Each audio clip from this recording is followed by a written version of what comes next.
Time now for your forewarned weather with Chief Meteorologist Alana Brophy.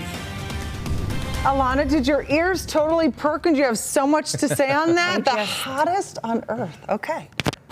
Speechless. No, I'm never speechless. That's the best part. Isn't it interesting, though, Alana, how it's kind of been mild here, but that just hasn't been the case across the globe? True, and it's been deceptively mild. So temperatures actually for overnight have been very mild. So we're not below average. We're actually coming in above average, which you wouldn't think because our daytime highs have been cooler. Right. So it's been a very, very interesting spring and now start to summer. But the heat, it's around the corner for us as well. We are going to see high pressure taking over. This is how we started our Thursday. Gorgeous sunrise here in Magna. And you do notice that cloud cover was coming through associated with that warm front, which is also still causing some issues out there today. Temperatures are sitting at 91 in Salt Lake. Now that's pretty close to seasonal norms, but that's going to change. I'll show you when. 80s in Logan, 90 in Provo, 98 in Moab, triple digits in Green River, 99 in St. George. We've hit the triple digits near Lake Powell and St. George. They're going to be getting there. 90s turning into 80s and eventually the 70s by ABC4 News at 10. The slight chance holds on in the north where we are seeing cloud cover.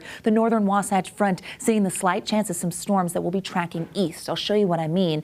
Sun officially sets at 9:02. Temperatures right around average. Monument Valley shot. I love the rockscapes here, but this is one of the spots dealing with an elevated fire risk. We've got winds, southwesterly winds, and a red flag warning in place. And tomorrow, that elevated fire risk holds on for Grand County to the Four Corners area and even in southern Utah. So we want to be extremely careful. Fire season different than years past, and it's because of the drought conditions. Newest drought monitor out today. More than half of the state not battling drought conditions. You know how good it feels to say that, especially after that record winter. What you're seeing in yellow is abnormally dry, 47% of Utah, and 10% of the Beehive State in the moderate category in south central Utah. But we've been chipping away. Not much change since last week. Live view from the ABC4 studios as we sit in the low 90s and you notice some clouds in the distance. It's a little breezy out there.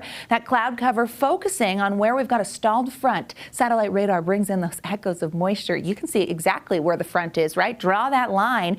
It means lightning in the Uinta Basin and storms tracking east over the state line. General thunderstorm threat holds on into tomorrow. Here's the reason why.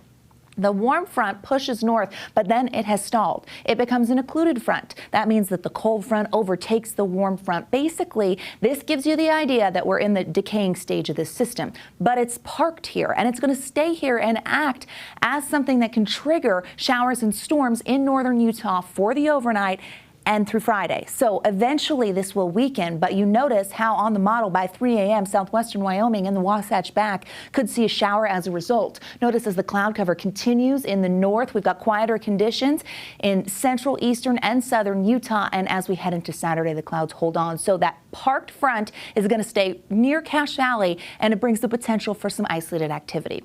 It's coming from that area of low pressure, which is going to weaken, and then high pressure takes center stage. That is going to take control, and that is the weather pattern shift we're going to see as summertime heat starts to come back, and we're going to see that high temperature trend climbing triple digits yet again for the north and the south. We know that it's on the way. Temperatures for tomorrow in the mid-90s, 102 in St. George. We do have a mix of 80s, 90s, and triple digits on the eastern side of the state. Here's a check on that St. George 7-day.